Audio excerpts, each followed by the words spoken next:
friends, welcome to my channel, and this video is on MCO 22 quantitative analysis for managerial applications, and one of the most tricky and difficult chapter of MCOM.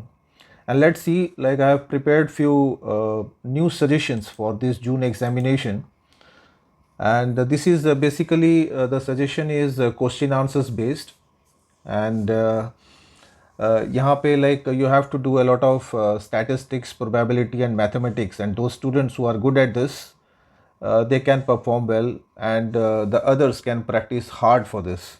Okay, so we'll be doing the theory first, and then in the next video I'll be sharing the numerical part.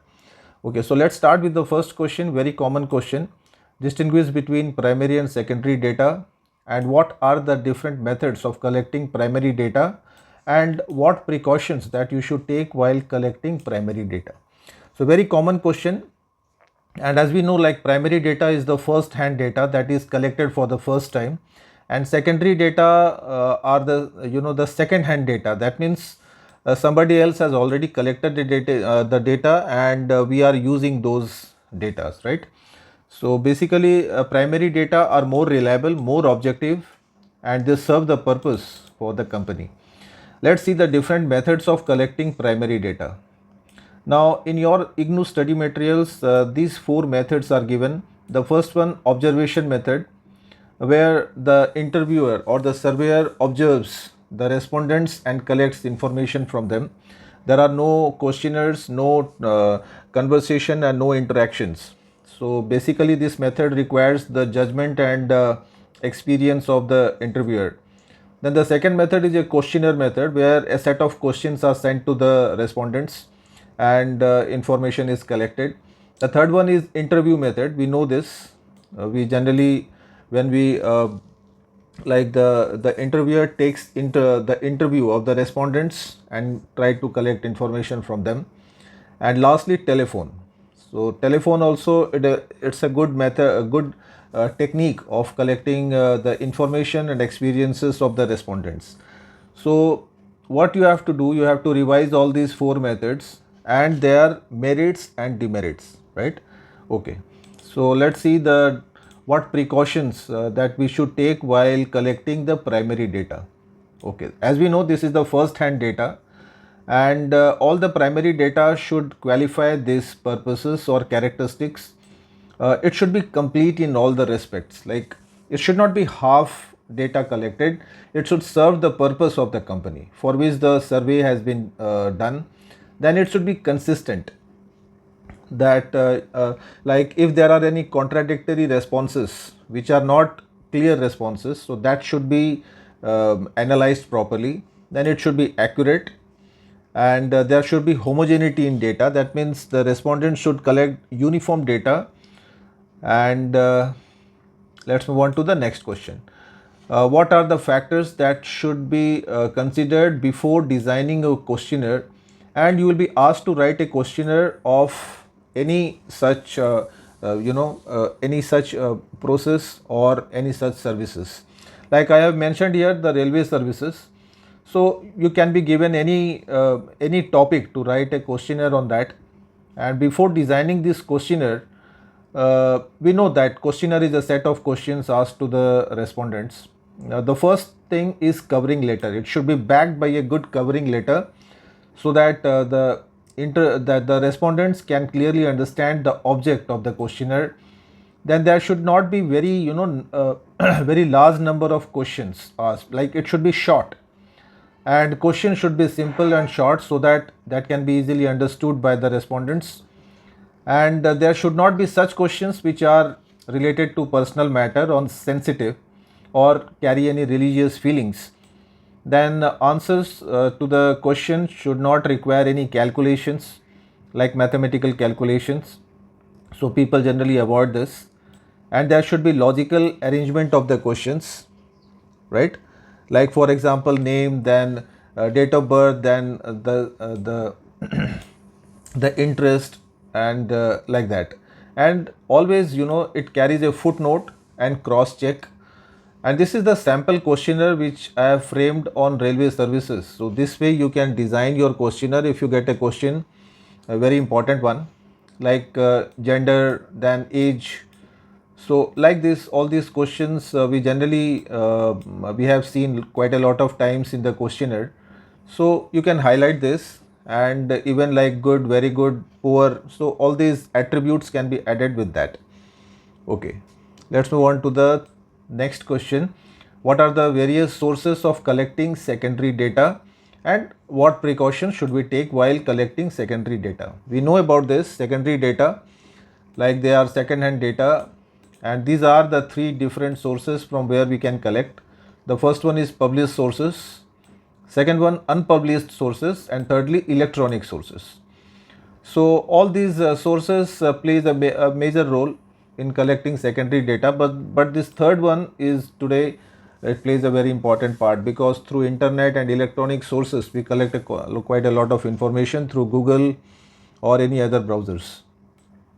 So the next part of this question is precautions. As we know that this secondary data is not very reliable. Okay, so we must consider few characteristics before collecting this data. It should be suitable to our expectations. It should match with our expectations, and it should be reliable. The surveyor must understand the truthfulness of the secondary data and adequacy, like the data should be sufficient so that we can make a proper analysis of the data. Okay, the next question is, what is classification of data, then what is its importance, and the various types of classification done by the firms. So basically, when we talk about the definition of classification, it is a process of arranging the data according to their similarities and dissimilarities. That means grouping and subgrouping of data, and the main object here is to condense the mass data into simpler form to facilitate analysis of data. Then it helps in comparison. Uh, it helps to prepare all sorts of table and graphical representations, and it can also highlight the important features of the data. So this is how this the main object works out. And here are the different types of classification mostly used by the firms. Four types are there. Geographical classification based on geography, areas, regions. Chronological classification is based on dates and events. Then we have qualitative classification and quantitative qualification. Qualitative qualification is based on qualities or attributes of the data, and quantitative is basically a numerical figure where we are allotting all types of quantities and numbers to the data. You may be asked to write a difference between qualitative and quantitative classification. So just now I told you about this, that qualitative data is basically, it is based on quality of the data, whereas quantitative, it is expressed in numbers and values. And this quality is more exploratory in nature, whereas it is more conclusive in nature. And in qualitative qualification, it provides an insight and intuitiveness to the data, whereas it is only a test of hypothesis and examine the relationship of various data. So like that, we can write quite a lot of differential points between these two. One more difference that you can be asked in the exams is discrete and continuous frequency distribution. So in discrete data, like the data has clear spaces between the values, and in continuous data, it falls in. Basically, you can understand this difference by the when we will talk about the statistics. So that time, like I'll be telling you about both these data, so that will be more clearer to you. And for the time being, let's move on to the next question. Discuss the various diagrams, graphs that are used in charting of the distribution. So these four types of graphs and diagrams are used here. First is bar diagram, histograms, frequency polygon, and ogive or cumulative frequency curve. Now we have been doing it right from class 6 about this distribution and frequency distribution in mathematics. So we know more or less about this. So just now, like you can see on the screen, that the graph, the bar diagram is something like this, where gaps are there between the columns, In histograms, there are no gaps. There are no gaps between the columns, and in case of frequency polygon, like it is just an extension part of histogram, where this line is drawn taking the middle point of the bars. And in ogive, basically it is used in case of median. And as you can see here in the figure, there are two types of ogive: less than and more than. Now this is less than ogive, where it slopes upward, whereas more than is ogive is sloped downward. So like this you can explain, you can draw these figures in your answers. Okay, let's move on to the next one. A short note on quantiles. Now what are quantiles? Now quantiles are the values of variables which divide a frequency distribution into two equal parts. And these quantiles can be of three types: quartiles, deciles and percentiles. In quartiles, as the name implies, it divides the data into four equal parts, and this is the formula we use to find the quartiles, like L1 plus n by 4 minus Cf by f into C. So basically we use all these formulas while calculating the median of a group data.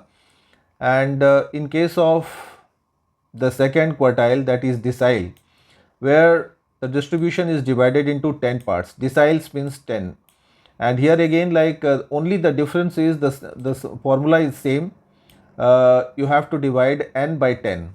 In the previous case we divided n by 4, and here n by 10. And in case of percentiles, it is divided into 100 parts, so you have to divide n by 100. And all the other variables in the formulas are same, no change in that. Okay, the next question: what are measures of variation and for what purpose they are prepared, and explain the different types of measure of variation commonly used in statistics. Okay, so measure of variation basically all serves all these purposes, basically to find the reliability of the data, how reliable, how truthful the data is, and to find the cause of variation. It helps in making comparison of different data and the variability of data. So these four purposes has been solved by this. And when we talk about the different types of measures of variation, these four important variation are there, and you have to practice all the numericals associated with this, basically on mean deviation, standard deviation and quartile deviation. So these four variations are used, and their merits and demerits. So that's very important one. Okay, and to find we will later on do the numericals on this these four variations. And for the time being, let's move on to the next question. Coefficient of variation, that is CV. You might get a short note on this. And basically it is a ratio of standard deviation and mean. Just learn this formula so that you can write the definition properly. And always it is expressed in percentages, and higher the CV, that means higher the dispersion around the mean. And it is quite useful in comparing the degree of the variation and like that. A few applications that you can also highlight in your answer. The next question is the difference between coefficient of variation and standard deviation. Now this question also come quite a lot of times in this particular subject. And as just now I told you about the definitions of coefficient of variation, and in case of standard deviation, because this coefficient of variation is closely related with standard deviation, because we divided by mean to get the coefficient. So all these points you can highlight. Then we have the next question. You can get a short note to write on skewness. Quite a lot of times I explained this topic. Basically it is the degree of asymmetry observed in the probability distribution, and it tells us the direction of the distribution. And there can be three possibilities here, like positively, negatively and symmetrical distribution. So that can be better understood by this figure. Now this figure is symmetrical, where, like, you know, this is the mean line and it is properly distributed. The curve are properly sloped in both the parts. and here it is little bit flat on the right side when it is positively skewed, and when it is a little bit flatter on the left hand side, it becomes negatively skewed. So like this you can write the answer. The next question you can get is a short note on relative or coefficient of skewness, and basically when we divide the difference of mean and mode by standard deviation, we get coefficient of skewness. So all these related formulas are here, as you can see on your screen. Skewness, mean minus mode by standard deviation, or even you can write it here, 3 whole mean minus median whole divided by median, right? So this is by Carl Pearson method, and one more formula is there which was developed by Bowley, and here Q3 plus Q1 minus 2 median whole divided by Q3 minus Q1. Now this Q3, Q1, Q2, all these are quantiles which just now I explained you. We will do numericals on this also. Okay. The next question, what is the role of probability in decision making of the organization? And you have to highlight the different approaches and theories of probability. Probability, when it comes to the definition, it is a measure of uncertainty. And in mathematics, we use this probability to find the degree of uncertainty in the variables or the occurring of the event. And this is the formula that is mostly used in probability: number of favorable outcomes by total number of outcomes. And this is how you are going to write probability: P whole E, right? E stands for event. And let's see a few roles of probability in decision making. Basically, it helps to conduct scenario analysis. We can analyze the future events and outcomes, so on the basis of which the business firms can take decisions. And it also helps to find the forecasted sales, like how much sale a company can do in future. Then it also helps to evaluate risk. As we know, risk, where there is business, there is risk. So this evaluation of risk is a very important task of management. Then we have in stock market, we generally use this probability to find the future trend of the prices of shares. Okay. Now few properties of probability that you should always keep it in mind. Basically, when the event, suppose it is the event is A, it is written as P whole A, and always the value of probability lies between 0 and 1, and the probability of one event of all the possible event is always written as 1, and two events which are mutually exclusive, that means, for example, when we toss a coin, so we can get a head or a tail. So probability can be written like this: P whole A or B, or we can also write it P whole A plus P whole B.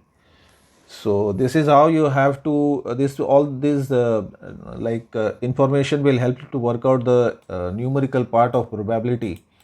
And these are the three theories and approaches used in probability. First is the classical approach, then we have relative frequency approach, and third one is subjective approach. So all these approaches, their assumptions, merits, demerits, so all these are very important. In case of classical approach, we use this formula, very simple one. Just now I told you about this also.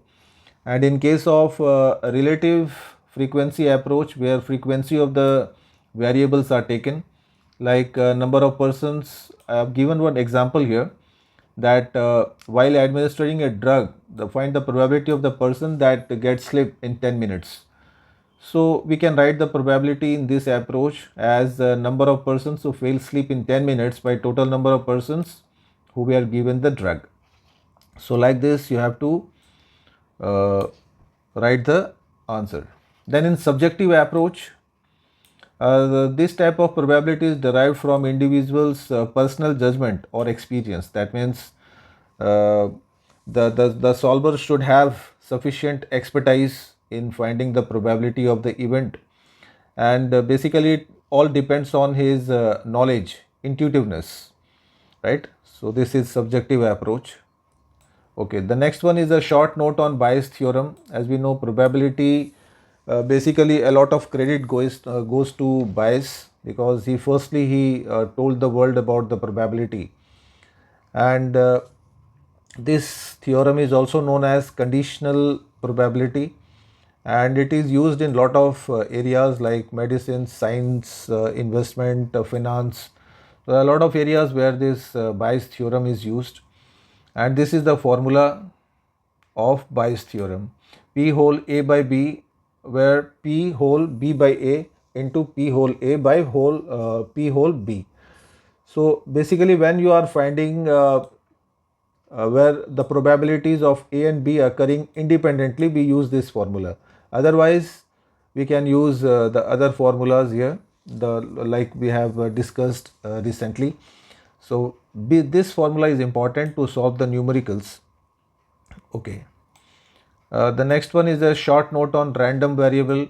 What is random variable? As we know, like whose value is unknown is a random variable, and mostly these random variables are used in probability and statistics to quantify the occurrences. And the risk analysis, they also use a quite of random variables to estimate the risk of the future event. And these random variables can be again of two types, like discrete random variables and continuous random variables. So you should define both these type of random variables. Then we have the next question: what is probability distribution, its application, and the different types of discrete probability distribution. Basically, there are two types of probability distribution: discrete and continuous. So both the questions are very important. Okay, first let's discuss about the definition of probability distribution. It is a mathematical function that describes the probability of different possible values of a variable, and these distributions are often depicted by graph and tables. Uh, Again, like we can also define it in this way, that it is a statistical function that describes all the possible values of a random variable within a given range, right? And it can be of two types. Just now I told you about this. Few applications of probability distribution we can look here: to calculate the confidence interval of the parameter, to calculate the critical region of hypothesis test, to determine the reasonable distribution model of the data, and it also helps the business firm to frame policies and scenario analysis for its future events. Let's talk about discrete probability distribution. Again, it is of I think two types: Bernoulli, binomial, and Poisson. Three types are there. So all these three are in your syllabus. Now this is Bernoulli process. You may be asked to write a short note on this. All these three types of discrete probability distribution are very important for the exams. And we use these formulas to work out numerical also. This is binomial and Poisson distribution. So all these three types of discrete distribution are going to be very important. Okay, the next one is again continuous probability distribution. Its characteristics: continuous, where the classes are continuous in nature, and basically they define the probability of continuous random variables, and it has a range of values that are infinite and uncountable, right? So in this way you can define it. And let's see a few characteristics of this. The graph of the distribution is a very smooth curve. The total area under the curve is always 1, and the area between the curve and horizontal axis from say A to B represents the probability of a random taking the values of the interval A and B. And a few areas where we generally use this continuous probability distribution is while doing scenario analysis. That means while analyzing the future events, in sales forecasting, and in risk evaluation. So these are all common topics and areas where we generally use statistics and probability to find the solution. These are the two different types of continuous probability distribution often used in statistics: normal and exponential. So both these distributions are important, and sometimes you can get a difference to write on both the probability distribution. Okay. Let's see the next question: distinguish between stratified sampling and cluster sampling. Uh, in stratified sampling, the probability, it is again a probability in probability sampling procedure in which the population is separated into different homogeneous segments called strata. And in cluster, actually the population is divided into units or clusters, and the units of the population are selected randomly. And in stratified sampling, the individuals are randomly selected from all the areas, whereas here the sampling is done systematically. And like this you can differentiate between these two. Okay, next is a question on sample size. How much sample size should be collected? And it is always advisable to have a larger size so that our analysis can be easier and more concrete. Okay, now sample size, basically it is a research term used for defining the number of individuals included in a research study to represent a population. And like to find how the sample size should be, we can consider these four factors. Now first we will determine the size of the population if known, then find the confidence interval of the population, then we have to find the confidence level of the population and confidence level into Z-score population. So like this uh, we can find the sample size, because this is a very important part to find the probability of an event. Then the next question is what is the significance of sampling distribution, and what are the different types of sampling distribution used in statistics. Uh, when we try to define this sampling distribution, you can write this: it is a probability distribution in which a large number of samples are collected from the population. For example, while collecting data to understand the behavior of all MCOM students, then the samples collected from the aged group 20 to 30 only. So this is how like we fix the range of sampling distribution, and it plays a, let's see the its important role of sampling distribution. These are the significance, the important role, like it includes the entire population, therefore more accurate, and it helps to do statistical calculations. It focuses on a specific group, and it provides us with the most accurate answer. So it is basically more reliable sampling distribution.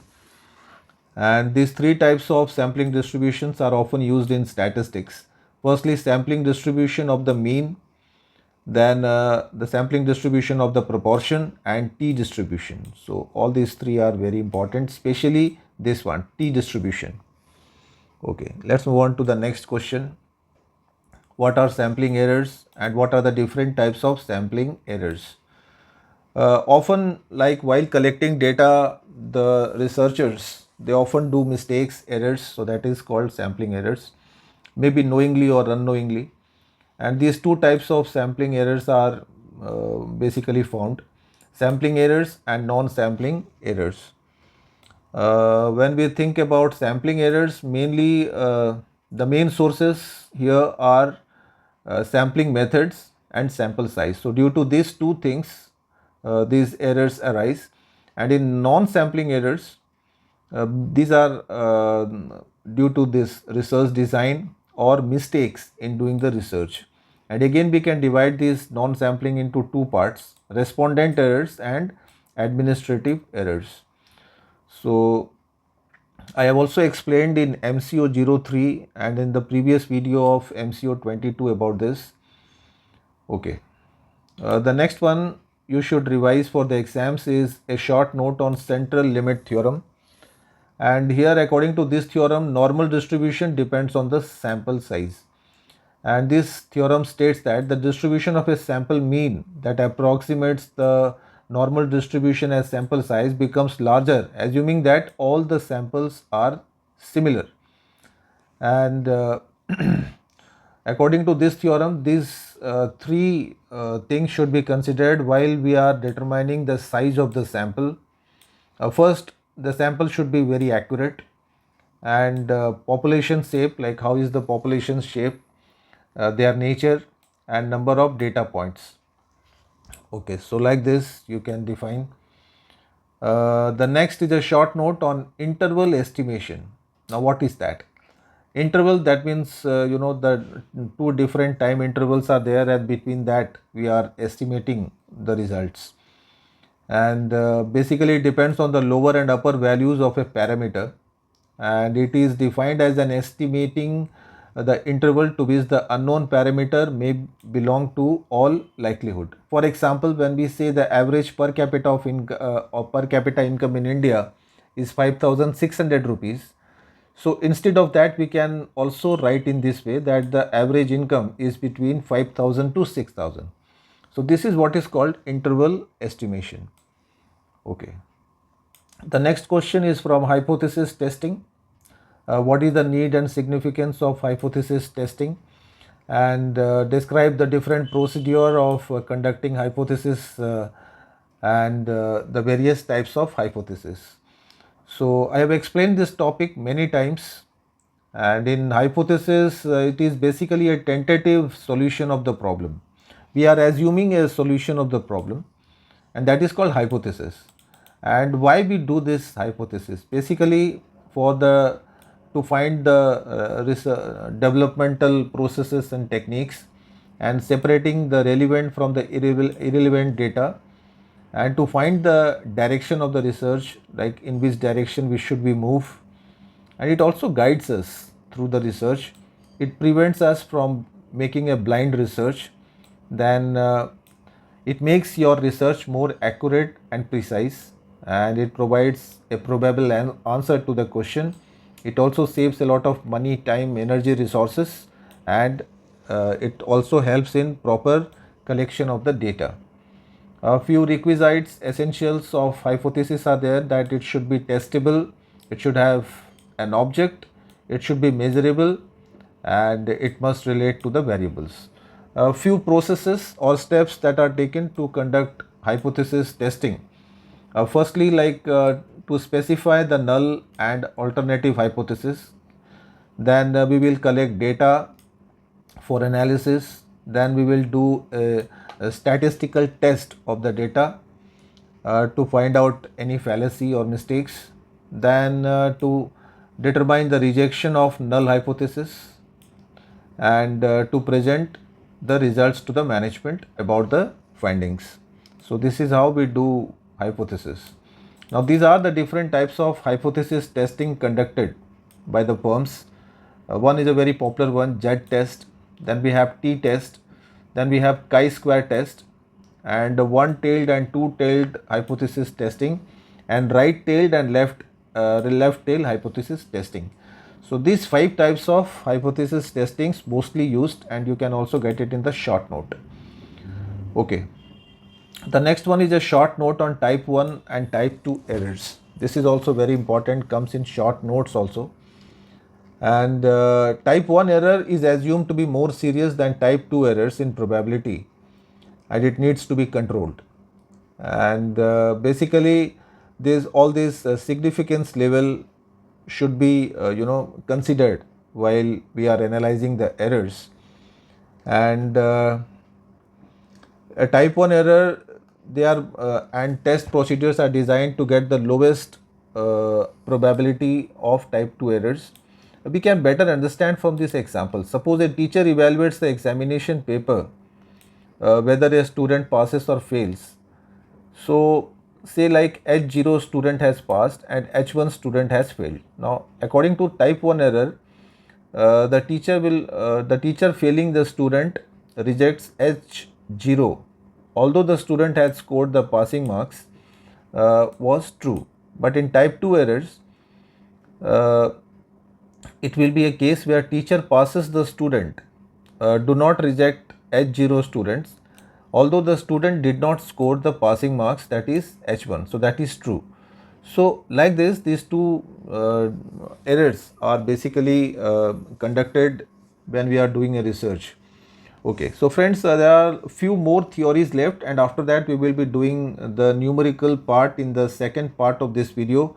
And that's all in this video. Thank you very much for watching.